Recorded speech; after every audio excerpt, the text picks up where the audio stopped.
আসসালামু আলাইকুম। আজকে মাত্র এক পিস রুই মাছ দিয়ে আমি একটি মজার ভর্তা তৈরি করব। এই ভর্তাটা গরম ভাতের সাথে খেতে কিন্তু অনেক বেশি মজার হয়। আর এই ভর্তা রেসিপিটি যদি আপনাদের একটু ভালো লাগে আর আমাকে যদি একটা সাপোর্ট করার ইচ্ছা থাকে, তাহলে অবশ্যই ভিডিওটি একটা শেয়ার করে দিবেন। আর আপনাদের একটা শেয়ার আমার জন্য অনেক উপকারী। তো চলুন রেসিপিটি শুরু করি। আমি এখানে এক পিস রুই মাছ নিয়েছি আর এই মাছ খুব ভালোভাবে ম্যারিনেট করে নিয়েছি লবণ, হলুদের গুঁড়া, মরিচের গুঁড়া দিয়ে। আর একটু সময় নিয়ে মাখাতে হবে যাতে খুব ভালোভাবে এগুলো মাছের ভিতরে ঢুকে যায়। তো ম্যারিনেট করা হয়ে গেলে আমি এখন চুলায় একটি প্যান বসিয়ে হাফ কাপ রান্নার তেল দিয়ে মিডিয়াম আঁচে তেলটা খুব সুন্দর করে গরম করে নিয়েছি। এখন আমি মাছ দিয়ে দিব আর দিয়ে দিব পটল আর টমেটো। এখন আমি আস্তে আস্তে এগুলো ভেজে নিব।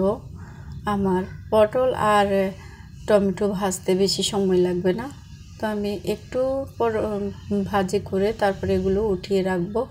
আর মাছটা যেহেতু একটু ভাজি করতে সময় লাগবে, তাই আমি চুলার আঁচটা মিডিয়ামে রেখে দিয়েছি।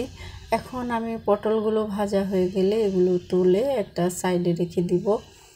পটল এমন একটা সবজি যা সব তরকারির সাথে খেতে কিন্তু ভীষণ ভালো লাগে। আলু দিলেও এটার সাথে ভালো মানায়, আর যে কোনো মাছ দিয়েও এটা খাওয়া যায়। এখন আমি এখানে বেশ কিছুটা কাঁচামরিচ দিয়ে দিলাম আর এই কাঁচামরিচগুলো ভেজে নিয়েছি। এখন মাছটাও ভাজা হয়ে গেছে, আমি তুলে একটা সাইডে রেখে দিব। একটুখানি লবণ দিয়ে আমি আগে ভেজে রাখা মরিচগুলো খুব সুন্দর করে বেটে নিব মিহি করে। আর পাটার মধ্যে ভর্তা বানালে ভর্তাটা কিন্তু অনেক বেশি টেস্টি হয়। এটা আপনারা ব্লেন্ডারেও করতে পারবেন, ব্লেন্ডারে করলে তেমন বেশি ভালো লাগে না খেতে। তো আমি এখন মাছ পিসটা দিয়ে ভালোভাবে এটাকে কাটা ছাড়িয়ে নিব। কাটাগুলো বাছা হয়ে গেছে, এখন আমি মাছ খুব ভালোভাবে একটু মিহি করে বেটে নিব।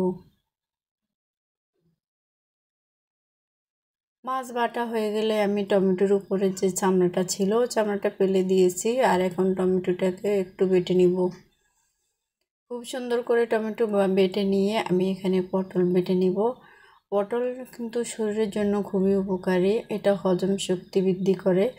পটল খেলে শরীরের হজম শক্তি বৃদ্ধি হয়। আমার এখন সব কিছু বাটা হয়ে গেছে। এখানে আমি ধনিয়া পাতা, কাঁচামরিচ সব কিছু দিয়েছি। এখানে পেঁয়াজ দিয়েছি বেশ কিছুটা, আমি এটা স্কিপ করে ফেলেছি।